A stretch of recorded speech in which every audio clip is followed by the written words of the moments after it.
एक बार फिर से पढ़ो तो ऐसे के परिवार में आप सबका स्वागत है। कॉम्पेरेटिव पॉलिटिकल सिस्टम आपको पेपर पढ़ना है, बीए पॉलिटिकल साइंस के स्टूडेंट्स को और बीए प्रोग्राम के स्टूडेंट्स को।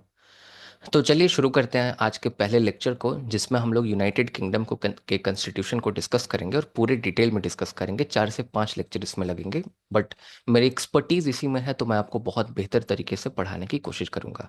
चलिए आज की क्लास को हम लोग शुरू करते हैं एक एक करके। तो सबसे पहले आप लोग 3 टर्मिनोलॉजी को समझिए। जब हम लोग ब्रिटेन, इंग्लैंड और जब यूनाइटेड किंगडम कहते हैं तो मुझे लाइक हमें लगता है कि एक ही देश है, लेकिन इसमें फ़र्क है। सबसे पहले इसको हम लोग समझने की कोशिश करेंगे। तो अगर मैं आपको इंग्लैंड कहूं तो इंग्लैंड आपको बस ये छोटा सा इलाका है, यूनाइटेड किंगडम का एक पार्ट है यूनाइटेड किंगडम का। अब इसी इंग्लैंड में मैं दो और इलाके को जोड़ देता हूं, ये वेल्स का इलाका है। अगर मैं वेल्स के इलाके को जोड़ दूंगा और स्कॉटलैंड के इलाके को जोड़ दूंगा तो इसको हम लोग बोलेंगे ग्रेट ब्रिटेन। मतलब ये पूरे इलाके को मैं जो है मिला दूंगा तो इसको ग्रेट ब्रिटेन कहा जाता है। और इस ग्रेट ब्रिटेन में भी अगर मैं इस इलाके को मिला दूं जो कि हिस्टोरिकली आयरलैंड का पार्ट था, इसको नॉर्दर्न आयरलैंड कहते हैं। और आयरिश लोग यहाँ पे रहते हैं मेनली, लेकिन अभी ये आपका जो है ब्रिटेन का ही हिस्सा है। तो इसको भी जब नॉर्दर्न आयरलैंड को मिला देते हैं तो इसी को यूनाइटेड किंगडम कहते हैं। तो जब हम लोग यूनाइटेड किंगडम के कॉन्स्टिट्यूशन को समझने वाले हैं तो आपको मालूम होना चाहिए कि ग्रेट ब्रिटेन में, साथ ही साथ आपका इंग्लैंड में और यूनाइटेड किंगडम में क्या फ़र्क है। आई होप आपको समझ में आ गया होगा। अब हम लोग आगे बढ़ते हैं।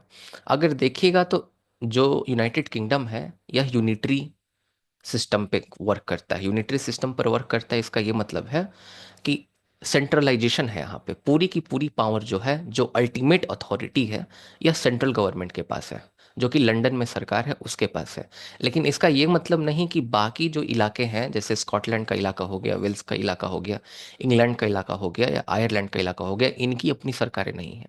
इनकी भी अपनी सरकारें हैं, इनकी अपनी लेजिस्लेचर है, इनकी अपनी जुडिशरी है, इनके अपने सिविल क्रिमिनल लॉज हैं, अगर देखिएगा तो लोकल लेवल्स पर। लेकिन अल्टीमेटली जो पूरा का पूरा पावर है वो लंदन के पास है, मतलब यूनाइटेड किंगडम के सरकार के पास है। तो इसी को यूनिटरी फॉर्म ऑफ गवर्नमेंट कहा जाता है, जहां पे आपका शक्तियों को, पावर को दिया जाता है नीचे लेवल पर, just for the administrative convenience. Administrative convenience के लिए पावर को दिया गया है। जब चाहे तो लंदन की सरकार उन पावर्स को कॉन्स्टिट्यूशनली उनसे वापस ले सकती है। वहीं दूसरी तरफ अगर आप देखेंगे यूनिटरी सिस्टम के जस्ट उलट आपको एक फेडरल सिस्टम देखने को मिलेगा, जिसको हम लोग हिंदी में संघवाद कहते हैं। तो फेडरल सिस्टम में आपको देखने को मिलेगा कि यहाँ भी दो लेवल्स पर सरकारें होती हैं। यहाँ भी एक आपका सेंट्रल लेवल पर सरकार होता है जिसको फेडरल गवर्नमेंट भी कहा जाता है, और नीचे में स्टेट गवर्नमेंट होते हैं। अब स्टेट को हमारे इंडिया में स्टेट कहा जाता है, यूएस में भी स्टेट्स कहा जाता है, कनाडा में प्रोविंसेस कहा जाता है, पाकिस्तान में प्रोविंसेस कहा जाता है, लैंडर्स कहा जाता है जर्मनी में, स्विट्जरलैंड में कैंटोन्स कहा जाता है। लेकिन ये तमाम अगर आप देखिएगा तो ये फेडरलिज्म के आपको बस स्टेट्स ही हैं। जैसे हमारे यहाँ बिहार है, झारखंड है, यूपी है, इसी तरह से आपके स्टेट्स हैं। तो यहाँ पे जो पावर डिवाइड किया गया है सेंटर और स्टेट के बीच में, ये परमानेंट पावर का डिवीजन है। मतलब कॉन्स्टिट्यूशन ने खुद आपको स्टेट्स को पावर दे रखा है। मतलब स्टेट्स के पावर को सेंट्रल गवर्नमेंट अपने मनमाने तरीके से नहीं छीन सकती ऑर्डिनरी सिचुएशन में। अब इमरजेंसी अगर लगेगा, और भी बहुत सारे कॉन्स्टिट्यूशनल प्रोविजन हैं, उन केसेस में किया जा सकता है, लेकिन आमतौर पर डिवीजन ऑफ पावर है। तो फेडरलिज्म का मतलब होता है a permanent division of power, जहां पे जो यूनिट्स हैं उनको पावर दे दी जाती है। वहीं दूसरी तरफ अगर आप देखिएगा यूनिटरी फॉर्म ऑफ गवर्नमेंट में, तो यहाँ भी जो लोकल यूनिट्स हैं उनको पावर दी गई हैं, लेकिन they are on the mercy of the central government. Here, the UP and Jharkhand and Bihar is not on the mercy of the central government. The constitution itself has created those units. That is the main point what you have to understand. Okay, बाकी detail में Indian constitution कभी पढ़ाऊंगा तो इसके बारे में हम चर्चा करेंगे। अब आगे हम लोग देखेंगे कि आखिर जो यूनाइटेड किंगडम है इसका कॉन्स्टिट्यूशन कैसे डेवलप हुआ। तो सबसे पहले बात ध्यान में रखिएगा कि यूनाइटेड किंगडम का कोई आपका सिंगल कोडिफाइड कॉन्स्टिट्यूशन नहीं है। तो यूनाइटेड किंगडम का कोई रिटन कॉन्स्टिट्यूशन नहीं है, ध्यान में रखिएगा। जब हम कहते हैं कि किसी भी कंट्री का रिटन कॉन्स्टिट्यूशन नहीं है, तो इसका ये मतलब है कि कोई आपका एक सिंगल डॉक्यूमेंट नहीं है जहां पे लॉज को कोडिफाई किया गया है, या ये आपका एक बार में किसी एक टाइम फ्रेम में नहीं बना, या इसको बनाने के लिए कोई कंस्टिट्यूएंट असेंबली, कोई संविधान सभा नहीं बैठी थी। एक चीज और याद याद रखिएगा, स्कॉलर्स का ये मानना है कि नो कॉन्स्टिट्यूशन इज 100% रिटन और 100% अनरिटन। कोई भी संविधान 100% रिटन और 100% अनरिटन नहीं होता। हो सकता है कि 80% ऑफ द पार्ट्स जो है, आपका 80% कॉन्स्टिट्यूशन लिखा हुआ हो किसी देश में, 20% कन्वेंशन पर, ट्रेडिशन पर चल रहा हो सकता है कहीं 20% ही लिखा हुआ हो और बाकी कन्वेंशन और ट्रेडिशन पर चल रहा हो। तो यूनाइटेड किंगडम का या ब्रिटेन का कोई रिटन कॉन्स्टिट्यूशन नहीं है, इसका ये मतलब बिल्कुल भी नहीं कि वहाँ रिटन लॉज नहीं है। पार्लियामेंट कानूनें बनाती हैं, स्टैट्यूट बनाता है, तो वो भी इसके कॉन्स्टिट्यूशन का ही पार्ट है। जितनी परंपराएं, जितनी कन्वेंशंस चलती आ रही हैं, वो भी इसके कॉन्स्टिट्यूशन का ही पार्ट है। मैं आपको एक बात बताऊं, इंडिया में भी कुछ कन्वेंशंस हैं जो कि आज कानून का रूप ले चुकी हैं। कॉन्स्टिट्यूशनली, टेक्निकली वो चीज़ें ठीक नहीं है, लेकिन अगर आप देखिएगा तो कन्वेंशनली यही चीज़ें हो रही हैं। जैसे हमारे कॉन्स्टिट्यूशन में कहीं नहीं लिखा हुआ कि प्रेसिडेंट व्यक्ति एक बार से अधिक नहीं बन सकता। आप चाहें तो प्रेसिडेंट का चुनाव जितना बार चाहें उतना बार लड़ सकते हैं और उतना बार आप राष्ट्रपति बन सकते हैं। लेकिन हमारे राजनेताओं ने एक तरह से एक समझौता किया, एक कन्वेंशन बनाया कि हमारे देश में राष्ट्रपति व्यक्ति एक ही बार बनेगा, क्योंकि सबको मौका मिलना चाहिए राष्ट्रपति बनने का। तो इसीलिए आप देखिएगा टेक्निकली तो कोई भी व्यक्ति जितनी बार चाहे उतनी बार प्रेसिडेंट बन सकता है, लेकिन डॉक्टर राजेंद्र प्रसाद के बाद कोई ऐसा व्यक्ति हुआ क्या जो कि एक से ज्यादा बार राष्ट्रपति बना? ऐसा कोई व्यक्ति है ही नहीं, और आगे भी ऐसा नहीं होगा। तो ये हमने कन्वेंशन बनाया, और ये कहीं ना कहीं आपके कॉन्स्टिट्यूशन के प्रोविजन को जो है ये सुपर पावर कर रहा है, ओवर पावर कर रहा है। आई होप आपको समझ में आ रहा है मैं जिसके बारे में बात कर रहा हूं। आगे हम लोग चलते हैं। तो इसी तरह से जैसा कि मैंने आपको बताया, कोई रिटन कॉन्स्टिट्यूशन नहीं है आपका यूनाइटेड किंगडम का। सिर्फ यूनाइटेड किंगडम ही वह देश नहीं है जिसका रिटन कॉन्स्टिट्यूशन नहीं है। इसके साथ साथ अगर हम न्यूजीलैंड की बात करें तो न्यूजीलैंड का भी कोई रिटन कॉन्स्टिट्यूशन नहीं है। इस चीज़ को आपको ध्यान में रखना है। साथ ही साथ आपको ध्यान में रखना है कि जो यूनाइटेड नेशन जो सॉरी यूनाइटेड किंगडम है वह एक मोनार्की है, एक रिपब्लिक देश नहीं है। इस चीज को ध्यान में रखिएगा। इसके बारे में भी मैं आपको थोड़ा सा शॉर्ट में समझाने की कोशिश करता हूं कि होता क्या है। डेमोक्रेटिक तो है लेकिन रिपब्लिक नहीं है। डेमोक्रेटिक का क्या मतलब होता है कि सही मायने में शासन जिसके पास है वो तो जनता के द्वारा ही चुना जाता है। आप देखिएगा तो वहां भी पीएम होते हैं, अगर आप यूनाइटेड किंगडम में देखिएगा, ब्रिटेन में देखिएगा। लेकिन वहां पे जो हेड ऑफ स्टेट होता है, राज्य का जो प्रधान होता है, वह चुना हुआ व्यक्ति नहीं है। वह जो है राजा होता है या रानी होती है, क्वीन होती है या तो किंग होता है, अभी किंग चार्ल्स। तो इसी तरह से मोनार्की को हम लोग डिफाइन करते हैं, जहां हेड ऑफ स्टेट का जो पद होता है वो हेरिडिटरी होता है। वहीं दूसरी तरफ रिपब्लिक का क्या मतलब होता है? रिपब्लिक का मतलब होता है जहां हेड ऑफ स्टेट जो है वो आपका चुना हुआ प्रतिनिधि हो, मतलब इलेक्टेड हो। हमारे इंडिया में अगर आप देखिएगा तो इलेक्टेड गवर्नमेंट आपको, जो राष्ट्रपति है वो आपको इलेक्टेड देखने को मिलेगा। अब आगे हम लोग और डिटेल में बात करने वाले हैं जो इंपॉर्टेंट की प्रिंसिपल्स हैं उसके बारे में। तो अगर हम की प्रिंसिपल के बारे में बात करें, अगर यूनाइटेड किंगडम के पॉलिटिकल सिस्टम के बारे में, तो सबसे पहला है आपका पार्लियामेंट्री सोवेरेनिटी। अब अगर आप देखिएगा तो सही मायने में यूके अब एक पार्लियामेंट्री सोवरेन नेशन रहा नहीं। इसके टेक्निकलिटी के बारे में बाद में बात करूंगा। देखिए, पार्लियामेंट्री सोवेरेनिटी का मतलब क्या होता है ये समझिए। पार्लियामेंट्री सोवेरेनिटी का मतलब ये होता है जहां पे आपका चेक एंड बैलेंस ना हो। चेक एंड बैलेंस का मतलब देखिए, 3 ऑर्गन्स ऑफ गवर्नमेंट होते हैं, लेजिस्लेचर होता है, एग्जीक्यूटिव होता है, जुडिशरी होता है। और तीनों ऑर्गन्स के अपने अलग अलग काम होते हैं। जैसे लेजिस्लेचर का काम होता है कानून बनाना, एग्जीक्यूटिव का काम होता है कानून लागू करना, और जुडिशरी का काम होता है एडजुडिकेट करना। तो तीनों अपने अपने काम करते हैं, इसी को सेपरेशन ऑफ पावर कहा जाता है। और तीनों में से बड़ा या छोटा कौन? तो कोई बड़ा छोटा नहीं। अगर दोनों में से कोई भी, अगर तीनों में से कोई एक गलती करता है तो बाकी दो लोग जो है उसका संज्ञान लेंगे, मतलब उसको रोकेंगे, टोकेंगे, उस पर जो है चार्जेस फ्रेम करेंगे। तो इसी को चेक एंड बैलेंसेस कहा जाता है। ये कॉन्सेप्ट मॉन्टेस्क्यू ने पहली बार दिया था, सेपरेशन ऑफ पावर का कॉन्सेप्ट। लेकिन अगर आप हिस्टोरिकली देखिएगा तो वहां भी आपको इंग्लैंड में भी देखने को मिलेगा तीन organs of government, legislature, executive and judiciary. लेकिन हिस्टोरिकली जो वहाँ की पार्लियामेंट थी, मतलब वहाँ जो लेजिस्लेचर था, उसको बहुत ज़्यादा शक्तियाँ थी, अपार शक्तियां आप कह सकते हैं कि लाइक उनको थी। वो जो कानून बना देते, वही कानून जो है लागू हो जाता था, वही स्टैट्यूट लागू हो जाते थे।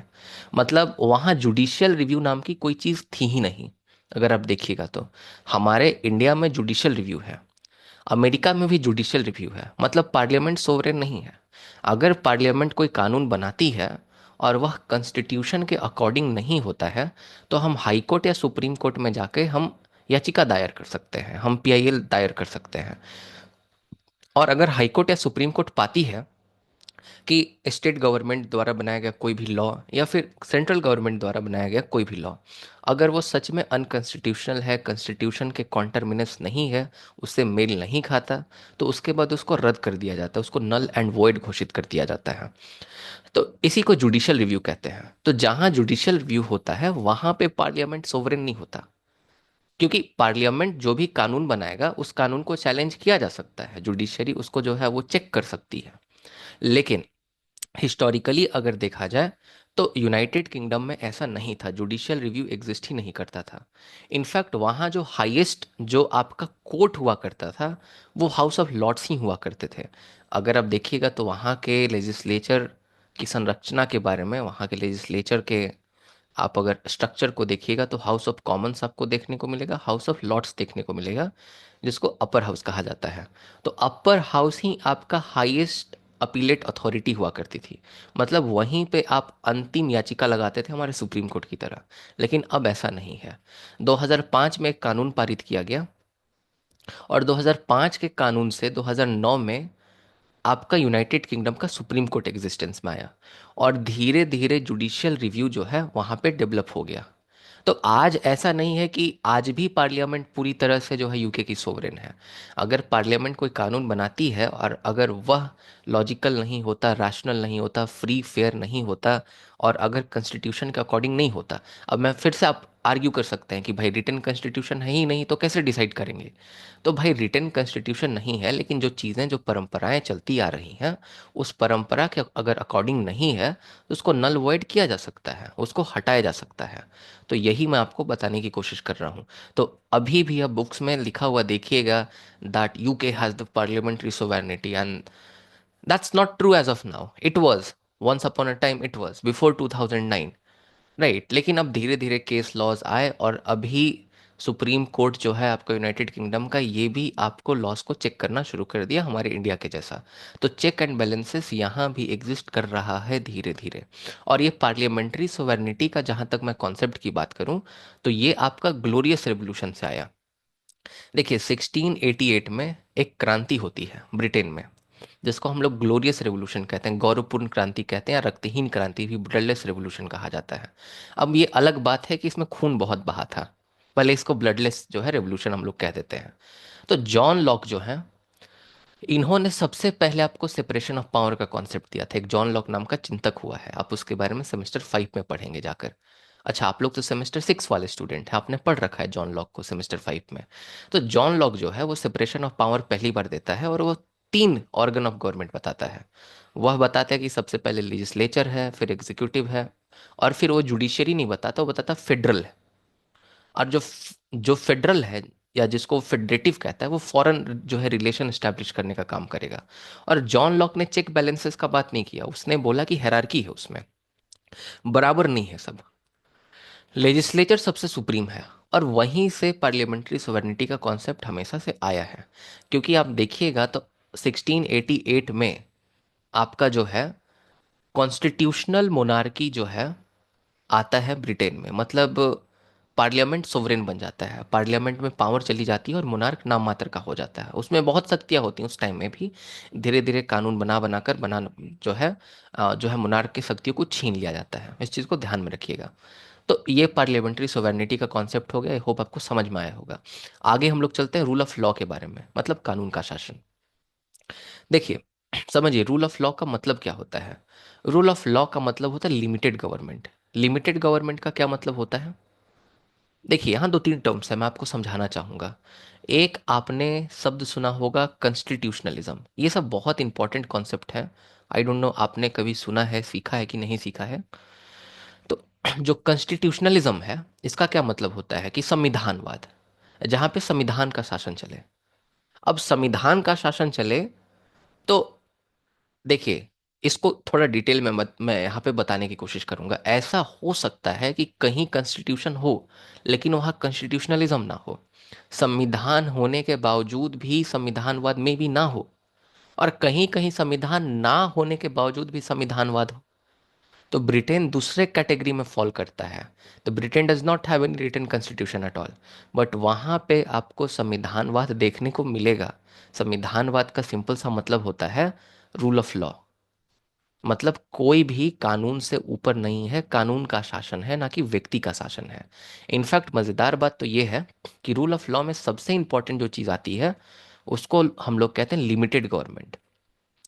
कॉन्स्टिट्यूशनलिज्म को अगर कोई एक शब्द में आपको डिफाइन करने के लिए पूछे, यूपीएससी का प्रीलिम्स का भी क्वेश्चन रह चुका है, तो कॉन्स्टिट्यूशनलिज्म का मतलब होता है लिमिटेड गवर्नमेंट। सिंपल सा मतलब, लिमिटेड गवर्नमेंट मतलब सरकार जो है अपनी मनमानी नहीं करेगी, सरकार अपने औकात के बाहर जाके काम नहीं करेगी, सरकार कानूनों के बंधनों में बंध के जो कानूनन तौर पर सही है वही काम करेगी। तो इसी को हम लोग कॉन्स्टिट्यूशनलिज्म या लिमिटेड गवर्नमेंट कहते हैं, ध्यान में रखिएगा।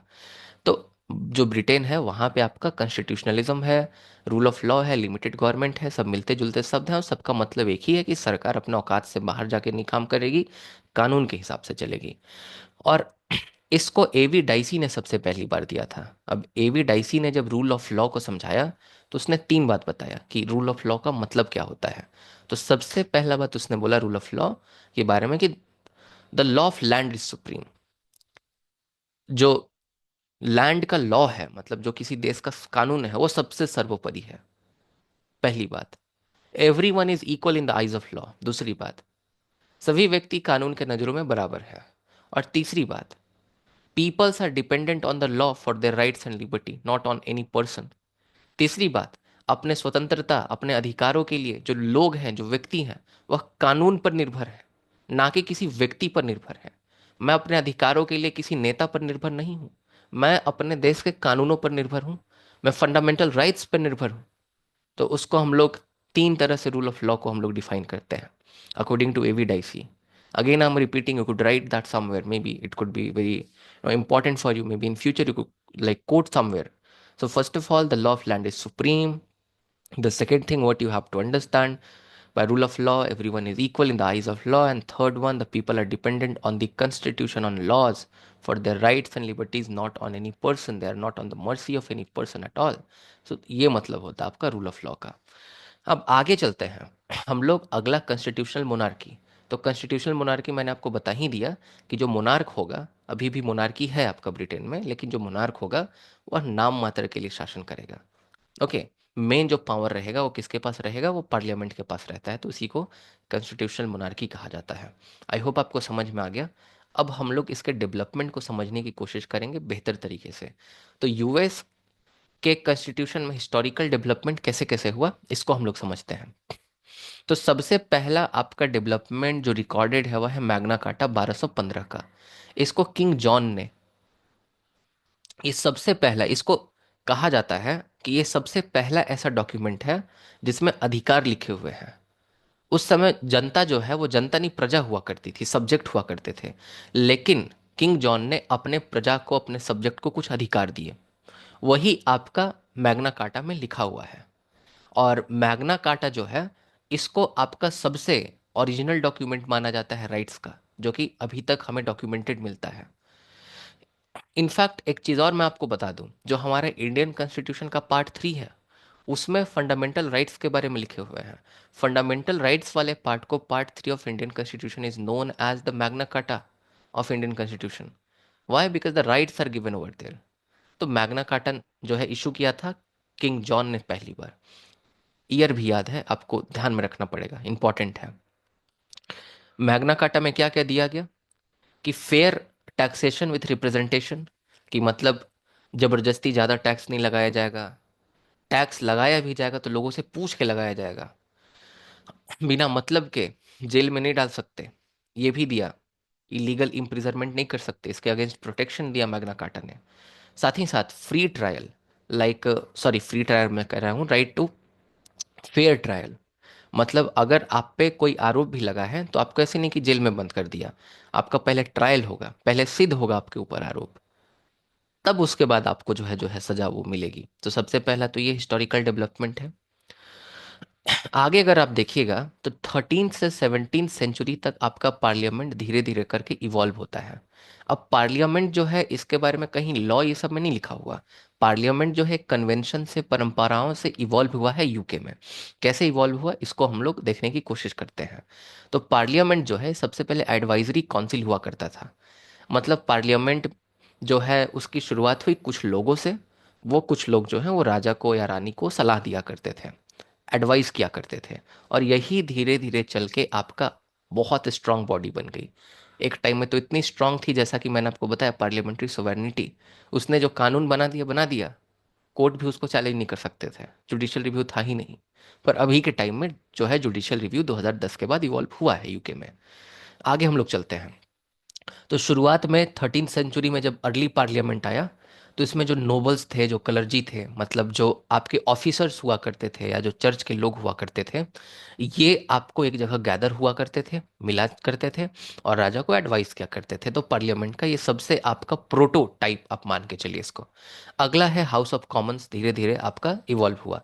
तो हाउस ऑफ कॉमन्स जो है, देखिए जो लोग जो आपके व्यापारी थे, ट्रेडर्स थे, या जो फार्मर्स थे, उनको धीरे धीरे रिप्रेजेंटेशन जो है वो मिलने लगा। अब रिप्रेजेंटेशन कैसे मिला, तो ये भी जो एडवाइजरी काउंसिल है आपका, उसमें शामिल होने लगे, एडवाइजरी काउंसिल में जो राजा को सलाह देते हैं। तो हाउस ऑफ कॉमन्स धीरे धीरे वहां से जाके आपका डेवलप होता है, ऑर्डिनरी लोगों का रिप्रेजेंटेशन उसमें होता था। उसके बाद अगला जो सबसे इंपॉर्टेंट डॉक्यूमेंट है वो है पिटीशन ऑफ राइट्स, 1628 में आया। पिटीशन ऑफ राइट्स ने क्या किया कि राजा के जो पावर्स हैं उसको लिमिट कर दिया। और राजा अगर कोई भी टैक्सेस लगाएगा, तो राजा जो है ये आपका, ये जो पार्लियामेंट एक तरह से एडवाइजरी बॉडी की तरह अभी भी काम करे, उतना पावरफुल नहीं बना है, लेकिन राजा इनके अप्रूवल से ही टैक्सेस जो है कलेक्ट कर सकता है। ध्यान में रखिएगा, ऐसे नहीं कलेक्ट कर सकता टैक्सेस। तो ये बहुत इंपॉर्टेंट यहाँ पे चेंज आता है, पिटिशन ऑफ राइट्स, ये बहुत इंपॉर्टेंट डॉक्यूमेंट है जो 1628 में आता है, ध्यान में रखिएगा। And preventing the imprisonment without a cause. साथ ही साथ राजा किसी को जेल में नहीं डाल सकता। अगर किसी ने गुनाह किया है तो उसमें राय लेना पड़ेगा। अ, राय लेना पड़ेगा जो आपके पार्लियामेंट के लोग हैं उनसे, या फिर जो जुडिशरी है प्रॉपर तरीके से।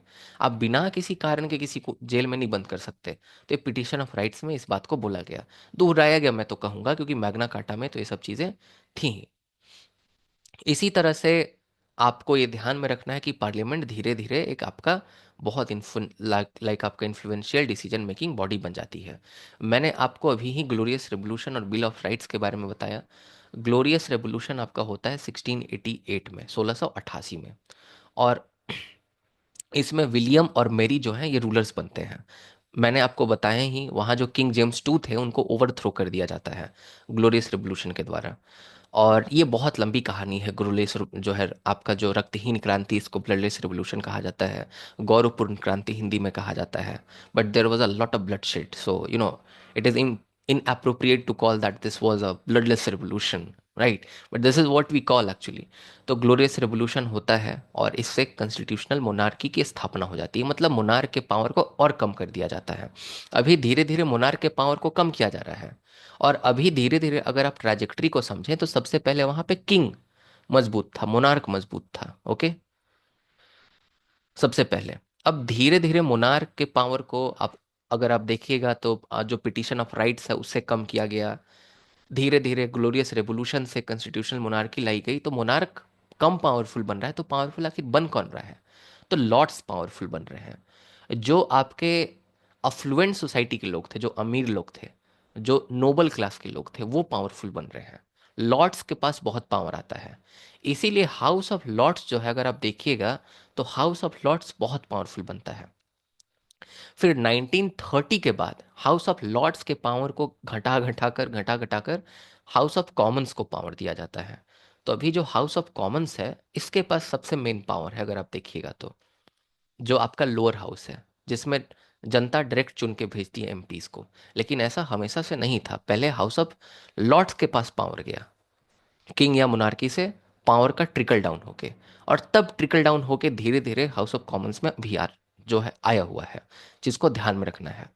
फिर बिल ऑफ राइट्स आया 1689 में, और बिल ऑफ राइट्स ने ये इंश्योर कर दिया कि किंग जो है वो कोई कानून नहीं बना पाएगा बिना पार्लियामेंट के कंसेंट से।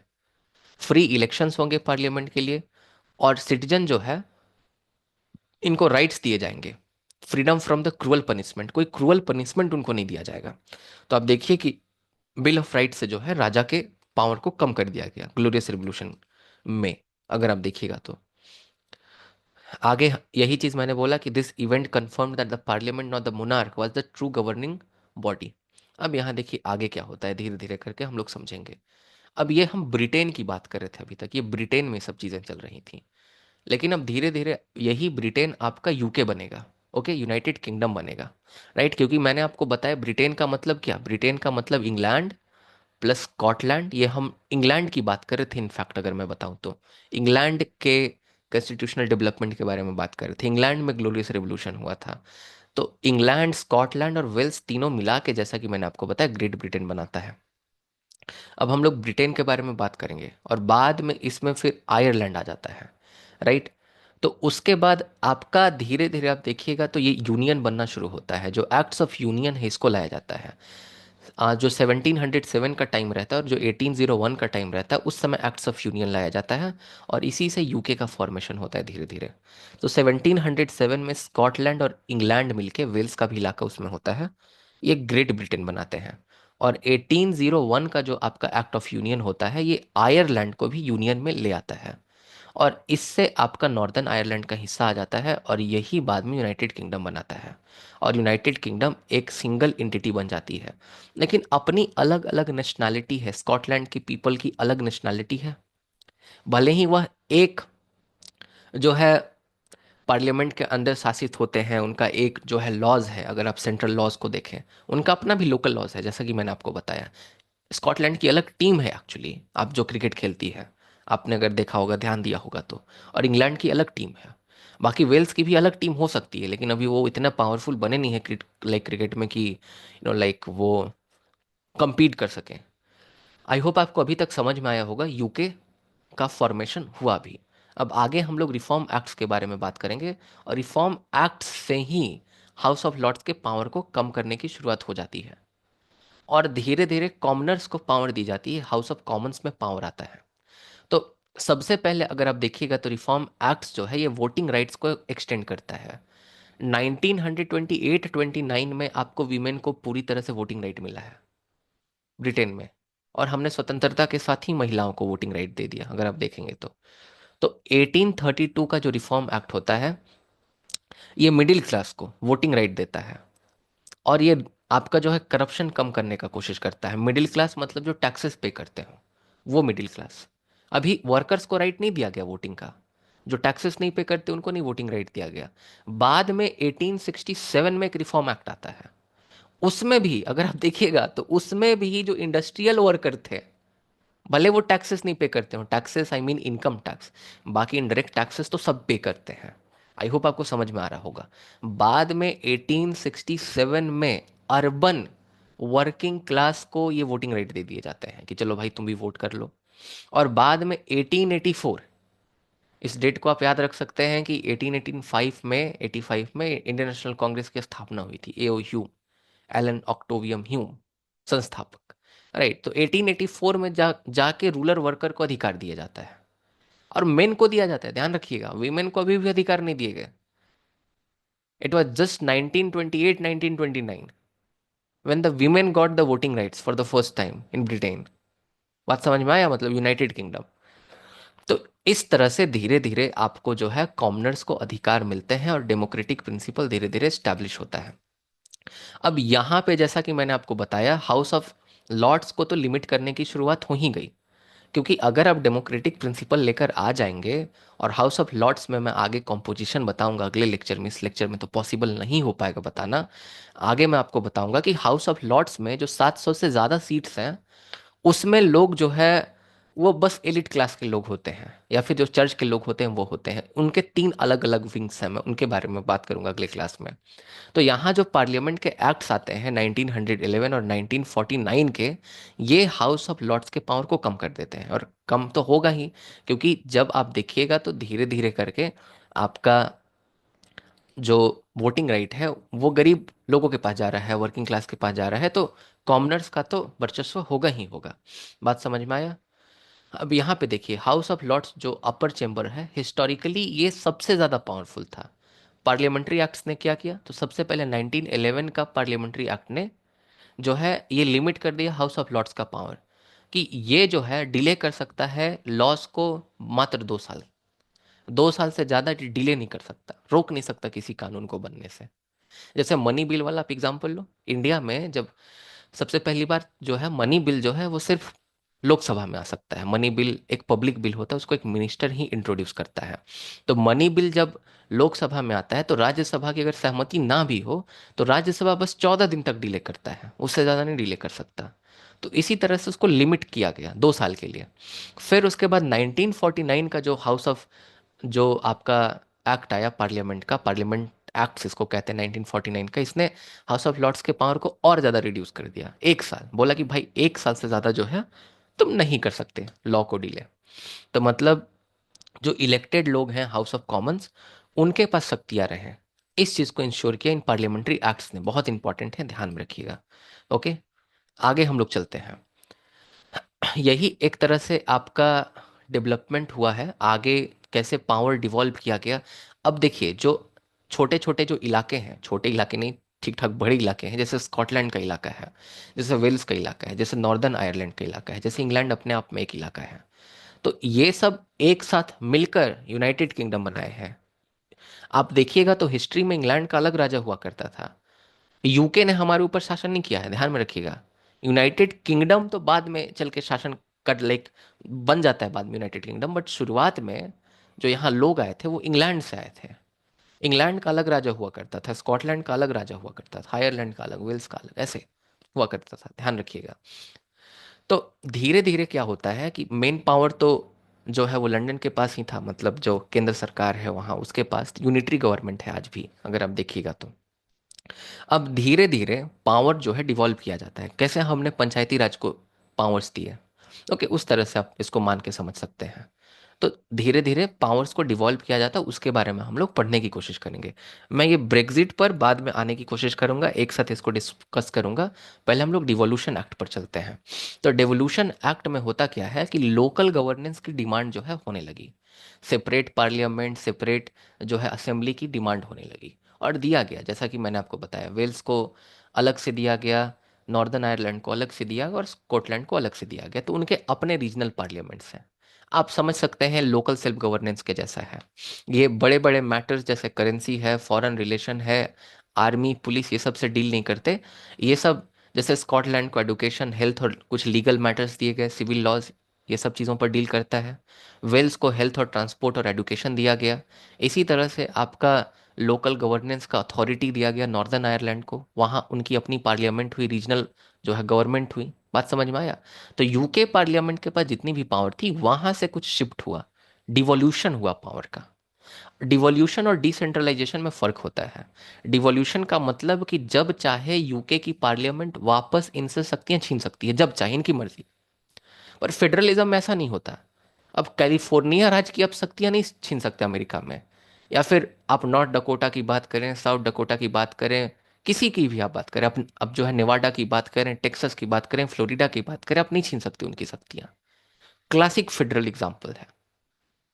बात समझ में आया? संविधान ने उनको शक्तियां दे रखी हैं, ऐसा नहीं कि अमेरिका ने, व्हाइट हाउस ने शक्तियां दे रखी थी, वाशिंगटन डीसी ने शक्तियां दे रखी थी, ऐसा कोई बात नहीं है। आई होप आपको समझ में आ रहा है। तो ये चीज़ है। आगे हम लोग चलेंगे कॉन्स्टिट्यूशनल रिफॉर्म में, जैसा कि मैंने आपको बताया कॉन्स्टिट्यूशनल रिफॉर्म के बारे में। ओके, मैंने आपको पहले ही बताया था कि हाउस ऑफ लॉर्ड्स जो है वही आपका अल्टीमेट अपीलेट अथॉरिटी हुआ करता था। केसेस वहीं जाती थी। प्रीवी काउंसिल के बारे में आपने सुना होगा जब आप इंडियन हिस्ट्री पढ़ते होंगे, मॉडर्न हिस्ट्री पढ़ते होंगे इस टाइम में। तो कॉन्स्टिट्यूशनल रिफॉर्म एक्ट लाया गया 2005 में, जैसा कि मैंने आपको पहले बता रखा। और यूके का सुप्रीम कोर्ट जो है ये 2009 में आता है। और इसने आपका लीगल और पॉलिटिकल फंक्शन को सेपरेट कर दिया। और जितनी भी जुडिशियल फंक्शंस थी हाउस ऑफ लॉर्ड्स की, इसको खत्म कर दिया गया। ध्यान रखिएगा। और हाउस ऑफ लॉर्ड्स जो है, अब वो एक तरह से लिमिटिंग हाउस बन के रह गया। मतलब ये सिर्फ लॉस को डिले कर सकते हैं। इसके बारे में और डिटेल हम अगले क्लास में आपको बताएंगे। और धीरे धीरे, जैसा कि मैंने आपको बताया कि यूके के सुप्रीम कोर्ट जब 2009 में आई, तो धीरे धीरे लॉज इवॉल्व हुए।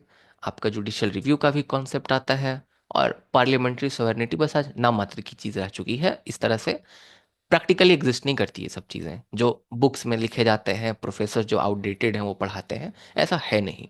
आगे हम लोग चलते हैं, आगे समझने की कोशिश करते हैं ब्रेग्जिट के बारे में। सबसे पहले यूरोपियन कम्युनिटी। आपको पता है कि अभी का क्या आपका सिचुएशन चल रहा है। अभी थोड़ा करंट टाइम पे हम लोग फोकस करेंगे, 2025 या 2026-27 में आप जब भी वीडियो देखेंगे। तो यूरोपियन कम्युनिटी जो है 1972 में बनी। तो यूरोपियन कम्युनिटी जब बनी, आपका यूरोपियन इकोनॉमिक कम्युनिटी, बाद में यही जाके यूरोपियन यूनियन बनती है। तो यूरोपियन यूनियन का जो है ब्रिटेन भी सदस्य बनता है, मतलब यूके भी सदस्य बनता है। ओके। लेकिन 2016 में रेफरेंडम होता है कि हम लोगों को जो है यूरोपियन यूनियन का सदस्य होना चाहिए कि हट जाना चाहिए, और बहुत ही कम मार्जिन से ब्रेग्जिट का डिसीजन आता है। बट ब्रेग्जिट का डिसीजन अगर आप देखिएगा पूरा का पूरा मैप, तो उसमें इंग्लैंड के और वेल्स के लोग तो उसमें शामिल थे, लेकिन नॉर्दर्न आयरलैंड और स्कॉटलैंड के लोगों ने कभी जो है ब्रेग्जिट के फेवर में वोट नहीं किया। वहाँ के वोटिंग परसेंट को देखेंगे तो यूजली वो सपोर्ट करते थे कि यूरोपियन यूनियन में रहना चाहिए। तो अभी आप देखिएगा तो बहुत टर्मोइल सिचुएशन है आपका इंग्लैंड में। इंग्लैंड माने यूनाइटेड किंगडम में अगर मैं बात करूं तो, क्योंकि स्कॉटलैंड अपनी जो है वो स्वतंत्रता चाहता है, वो और ज़्यादा ऑटोनॉमी चाहता है। कहता है कि हम यूरोपियन यूनियन का सदस्य रहना चाहते थे। तो इंग्लैंड और वेल्स के लोगों ने सिर्फ वोट किया, उनकी परसेंटेज ज़्यादा हुई, हम क्यों निकले। और स्कॉटलैंड आपको पता है कि इसके पास रीजनल पावर्स हैं, अब इसकी रीजनल पार्लियामेंट है अपनी, लोकल सेल्फ गवर्नेंस से डील करने के लिए, जैसा कि मैंने आपको बताया। तो ये सब कुछ कुछ केसेस हैं, सिचुएशन चल रही हैं। अगर मैं इन समरी बताऊं तो अभी और इश्यूज हैं कुछ कुछ, उसके बारे में भी डिस्कस करेंगे। अगर मैं इन समरी बताऊं तो जो यूके का कॉन्स्टिट्यूशन है, उसका सोर्सेस स्टैट्यूट्स है। जो स्टैट्यूट्स बनाए गए हैं, कुछ कॉमन लॉज हैं, कॉन्स्टिट्यूशनल कन्वेंशंस हैं, फिर वही इंटरनेशनल ट्रिटीज़ हैं। वहीं से मैंने ये सब चीज़ आपको बता ही दिया कि क्या सेवरल की प्रिंसिपल्स हैं, राइट। अभी रिसेंट चैलेंजेस और रिफॉर्म्स के बारे में बात करेंगे और फिर इस क्लास को एंड करेंगे। तो स्कॉटिश इंडिपेंडेंस मूवमेंट चल रहा है, वापस से रेफरेंडम कराना चाहता है। ये रेफरेंडम कराना चाहता है कि अभी हम लोगों को यूनाइटेड किंगडम में बने रहना चाहिए कि हमें अलग हो जाना चाहिए। क्योंकि ये जब से ईयू से अलग हुआ, यूनाइटेड जो है यूरोपियन यूनियन से, आपका यूके, स्कॉटलैंड के लोग बिल्कुल खुश नहीं है। ध्यान रखिएगा इस बात को। तो यही एक इशू चल रहा है, स्कॉटलैंड के इंडिपेंडेंस का मूवमेंट चल रहा है, वहाँ की पॉलिटिकल पार्टीज इसको सपोर्ट कर रही हैं। फिर रिटन कॉन्स्टिट्यूशन के लिए बार बार लोग वहाँ जो है अर्ज कर रहे हैं, कह रहे हैं कि एक रिटन कॉन्स्टिट्यूशन होना चाहिए जिसको फॉर्मलाइज कर सकें एक सिंगल डॉक्यूमेंट में। क्योंकि इनका ऐसा मानना है, जो रीजनल जो आपके अलग अलग यूनिट्स हैं, जैसे मैं आप जो है स्कॉटलैंड की बात करें, वेल्स की बात करें, नॉर्दर्न आयरलैंड की बात करें, कि कुछ लिखा हुआ तो है नहीं कहीं, और अपनी मर्जी से हमें जो है लाइक हमारे राइट्स को डिनाई करने के लिए ये कुछ कन्वेंशन बता देते हैं कि नहीं, ये तो ऐसा कन्वेंशन है। तो एक जगह कानून लिखा हुआ होगा तो ज़्यादा बेटर होगा, सबके लिए कन्वीनियंट होगा, चीज़ें ज़्यादा क्लियर होंगी। हाउस ऑफ लॉर्ड्स में जो है वो बहुत ज़्यादा आपका अभी चल रहा है। हाउस ऑफ लॉर्ड्स में मेनली जो लोग होते हैं वो नॉमिनेटेड होते हैं, या तो फिर ये एलिट क्लास के लोग होते हैं, मतलब जो एरिस्टोक्रेट्स हुआ करते थे। वो हेरिडिटरी वो पोजीशन है, अभी भी चली आ रही है वंश के हिसाब से। तो इसको पूरी तरह से इलेक्टेड बॉडी होना चाहिए कि नहीं होना चाहिए, एक बहुत बड़ा डिबेट है। और ब्रेग्जिट जो है, ये बहुत इंपॉर्टेंट, अभी जो ट्रेड पॉलिसी बनेगी, लॉज को कैसे एडजस्ट किया जाए, वहाँ के लोकल यूनिट्स खुश नहीं हैं ब्रेग्जिट से, जैसे मैं आपको स्कॉटलैंड और नॉर्दर्न आयरलैंड का एग्जांपल दे रहा हूँ। तो ये कुल मिला के आपका कॉन्स्टिट्यूशनल डेवलपमेंट रहा, उसकी हिस्ट्री रही। अगले क्लास में हम लोग जो यूके का कॉन्स्टिट्यूशन है उसके डिटेल्स को जानेंगे, उसके जो रूल्स हैं, रेगुलेशंस हैं, प्रोविजंस हैं, इसको जानने की कोशिश करेंगे। और फिर हम लोग उसके बाद वाले क्लास में, तीसरे क्लास में, सोसाइटी एंड इकोनॉमी को डिस्कस करेंगे, party electoral system, unitary and जो है फेडरल सिस्टम। मैंने सबके बारे में कुछ ना कुछ आपको बताया। आई होप आपको लेक्चर पसंद आया होगा। मैं ज़्यादा एक्टिव नहीं रहता यूट्यूब पर, बट मेरे जो स्टूडेंट हैं जेआरएफ क्वालिफाइड, धीरे धीरे वो अब जो है आगे बढ़ा रहे हैं चैनल को और आगे बढ़ाएंगे। मुझे उम्मीद है वो अच्छा कर रहे हैं। और अगर आप मेरे से सीयूईटी पीजी पॉलिटिकल साइंस की तैयारी करना चाहते हैं, यूजीसी नेट की तैयारी करना चाहते हैं, तो आप तैयारी कर सकते हैं। इनफैक्ट जे एंड के जो लेक्चरशिप का एग्जामिनेशन है, या आप कहीं भी किसी भी स्टेट के सेट की तैयारी करना चाहते हैं, then you can prepare, you can download the app of पढ़ो तो ऐसा। एंड ट्रस्ट मी, मैं जो आपको पढ़ाया है मैंने बहुत शिद्दत से पढ़ा है और मैंने काफ़ी नॉलेज इकट्ठा किया है। बहुत लाइक डाउन टू अर्थ होके मैं कह रहा हूँ इस चीज़ को, काफ़ी मेहनत किया है। और शायद आपने जो 3 साल में 4 साल में नहीं सीखा, वो शायद आप मेरे 2 महीने 6 महीने के कोर्स में सीख सकते हैं। रिकॉर्डेड कोर्सेज रहती हैं, लाइव डाउट सेशंस होते हैं वीकली। बहुत बहुत धन्यवाद। अगर आप सीयूईटी पीजी क्रैक करना चाहते हैं तो हमारे कोर्स को ज़रूर ज्वाइन करने के बारे में सोच सकते हैं। पढ़ो तो ऐसे का आप डाउनलोड करके गूगल प्ले स्टोर से। So thank you so much everyone, see you in lecture number 2 then.